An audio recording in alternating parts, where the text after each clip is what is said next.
cruising altitude, the air inside this window is pushing outward, flight after flight. If the opening had sharp corners, that ordinary push could become a dangerously concentrated load. The average load may look modest, while the corner experiences something very different. The rounded shape is not decoration, and it is not mainly about giving you a better view. It is the visible answer to a problem written into the metal around the glass. But shape is only the beginning, because a modern airplane window is an entire pressure management system. To understand it, imagine the fuselage as a thin metal tube carrying pressurized air. That tube must remain light enough to fly while behaving like a pressure vessel. As an airplane climbs, outside pressure falls while the cabin stays at a more comfortable pressure. That difference loads the skin outward, including the metal surrounding every door and window opening. Then the airplane descends, the pressure difference falls, and the structure relaxes. One flight is one cycle. Years of service can mean thousands of repeated cycles. A safe design must understand the accumulated effect, not only the strongest single moment. Repeated loading matters because metals can accumulate fatigue damage even below a one-time braking load. Now cut a hole in a sheet of paper and pull from both sides. The paper is only an analogy, but it makes the changing load path visible. The load cannot travel through the empty space, so its path bends around the opening. At a smooth curve, that detour changes direction gradually. At a sharp corner, the detour turns abruptly, crowding stress into a much smaller region. The material beside that corner is doing more work than the material farther away. Engineers call that local amplification a stress concentration. Rounder geometry spreads curvature and removes an avoidable place for a fatigue crack to begin. It does not make stress vanish, it makes the peak easier to manage. That principle became famous through one of aviation's hardest lessons, the early Comet. The Comet was a pioneering pressurized jet airliner, carrying commercial passengers in 1952. Its speed and high-altitude comfort looked like the future arriving ahead of schedule. Then major accidents in 1954 forced investigators to ask how apparently sound aircraft could break apart in flight. The answer involved fatigue from repeated cabin pressurization around structural openings and their details. The cabin skin had been asked to breathe in and out once per journey. Cracks could start near highly stressed corners and rivet holes, then grow a little with each cycle. Each increment was small, but fatigue is a story written by repetition. Eventually, a crack could reach a size the remaining structure could no longer contain. At that point, stored pressure could drive a rapid, catastrophic rupture. It is tempting to summarize this as square windows caused the Comet crashes. It gives us a memorable picture. Replace the rectangle with a curve. That version is useful, but incomplete. Geometry, rivet detail, manufacturing, testing, and repeated pressure all interacted. Removing one contributor cannot explain everything that made the original structure vulnerable.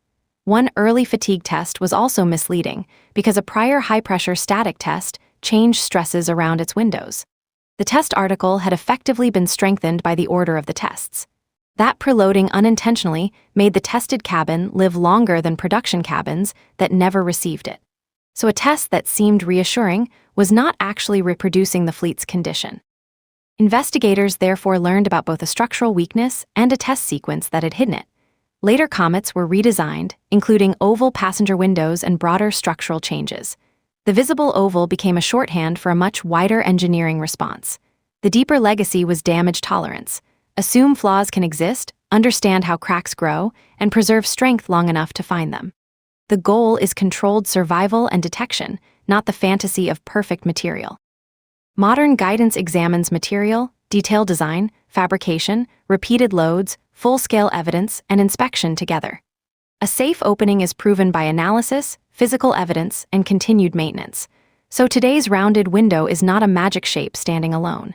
It is one low-stress detail inside a system designed to manage both expected loads and possible damage.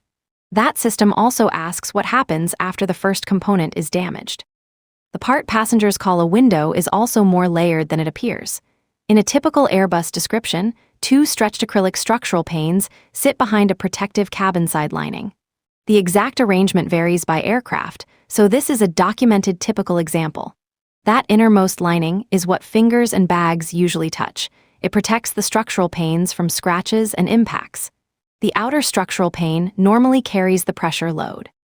The inner structural pane can act as a fail-safe backup if the outer pane fails. Redundancy gives the aircraft another pressure boundary rather than a single point of failure. This redundancy is why a scratch on the cabin side cover is not the same thing as a failed pressure window. The layers should be identified before anyone draws conclusions from visible damage. The complete assembly can also be plug-shaped, larger than the opening in the frame. That geometry turns pressure into a force that helps seat the component. Cabin pressure then pushes the assembly more firmly against that frame rather than simply blowing it outward. Now look near the bottom of many passenger windows and you may see a tiny hole. Its size makes it easy to mistake for a defect or an unfinished repair. It looks alarming, as if the cabin has been deliberately punctured. But the hole opens into the space between structural panes, not straight through to outside air. The pressure path stops at the outer structural pane. It lets cabin pressure enter that space, so the normal pressure difference is carried mainly by the outer pane. That keeps the inner structural pane from experiencing the same pressurization cycle on every flight. Reducing those cycles protects the pane reserved for the abnormal case. In other words, the little hole helps preserve the backup pane by controlling where the load goes. None of this means every curved window is automatically safe, or every square opening is automatically dangerous. A rectangle can be engineered safely, and a curve can be engineered badly. Engineers can reinforce corners, change materials, add crack stoppers, limit cycles, and schedule inspections. Real safety comes from how these choices work together across the aircraft's life. The meaningful question is how the complete structure carries load, tolerates damage, and reveals deterioration before failure. That is why certification guidance focuses on details, evidence, and inspection. Airplane windows are round because smooth openings reduce avoidable stress concentration under repeated pressurization. The curve lets the load flow around the opening with a gentler change in direction. They are also layered, vented, plug-mounted components inside a much larger damage-tolerant design. Every layer assigns pressure to a component that is designed to carry it. The next time you see that small oval, you are looking at a century of pressure, fracture, testing, and redesign. The ordinary view outside is framed by a hidden map of load and redundancy. Subscribe for the hidden reasons behind ordinary things, including why airplane doors open inward before they can open out.